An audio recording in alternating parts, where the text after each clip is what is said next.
Most women only recognize the true cost of losing a principled partner once his silence becomes their permanent reality. Typically, a female partner doesn't experience the dread of abandonment at the precise second she causes him pain. In those heated moments, there is often a shield of ego, a list of justifications, and a fleeting sense of relief. The genuine terror doesn't surface during the dispute, the cold shoulder, or even the final separation.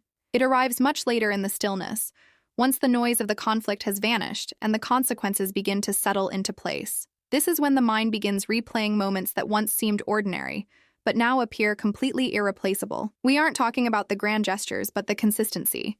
The emotional safety that never demanded attention because it never threatened to leave.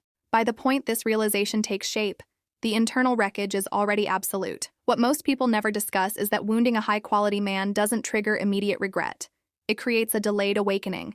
A principled man doesn't react with outward chaos or a quest for revenge. He responds with a calculated withdrawal and a finality that feels like ice. That silence is terrifying because you eventually grasp that it is permanent. Initially, this shift might feel like freedom.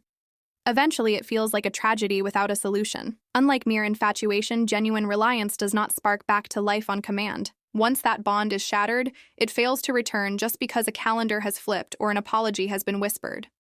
Access to his heart is a privilege, not a permanent right. This conversation isn't about assigning blame, it's about revealing the 3 specific anxieties that surface after a good man is gone.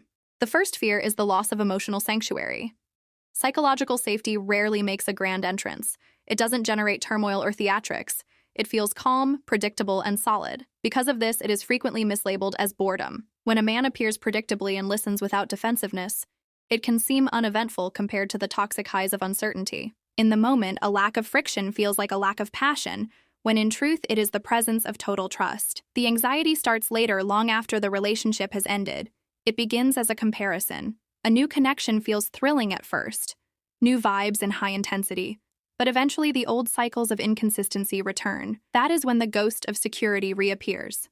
The epiphany isn't that you miss him, it's that you no longer feel as protected as you once were. You realize that a man whose presence lowers your anxiety is remarkably scarce. Once that standard is established, every other experience feels flimsy and unstable by comparison.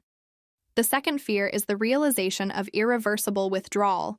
When a man of character is wounded past a certain line, he doesn't throw a tantrum. He retreats into his own soul as a form of self-preservation. Once he understands that being transparent is costing him his peace, he seals the entrance without a sound. From the outside, this looks like maturity, but internally, a core shift has occurred. The psychological access that was once a given is now revoked. Apologies land on a surface that no longer has the capacity to absorb them. There is civility instead of warmth, and that calm is more haunting than any shouting match. Anger suggests there is still a spark of interest. Calm implies the fire is completely out. The anxiety isn't that you won't be forgiven. It's that being forgiven doesn't restore the closeness. You are forced to live with the knowledge that you occupy a corner of his history defined by pain rather than joy. Can you ever truly talk trust back into a room once it has evaporated? The third fear is the most enduring because it is based on his evolution. It hits the moment she realizes that he didn't fall apart after the loss. He leveled up. Seeing a principled man thrive after trauma kills the ego-driven narrative that losing you destroyed him. His success becomes a mirror, showing not what was taken but what he outgrew. A solid man handles his pain in private, turning it into discipline and boundaries. Over time, he becomes more centered and far more selective. This pickiness is the root of the dread. Once he masters the art of protecting his peace, getting close to him is no longer an automatic right. What was once a free gift now requires a high level of alignment that you no longer possess. The emotional link has been severed, and his polite indifference proves that you have been erased from his future. Some tragedies don't happen with a bang. They reveal their weight slowly through the years of reflection. Wounding a man of character doesn't always feel like a mistake at the start because good men don't play dirty. They simply walk away and never look back. By the time the gravity of that loss is felt, the window for negotiation has been closed for a long time.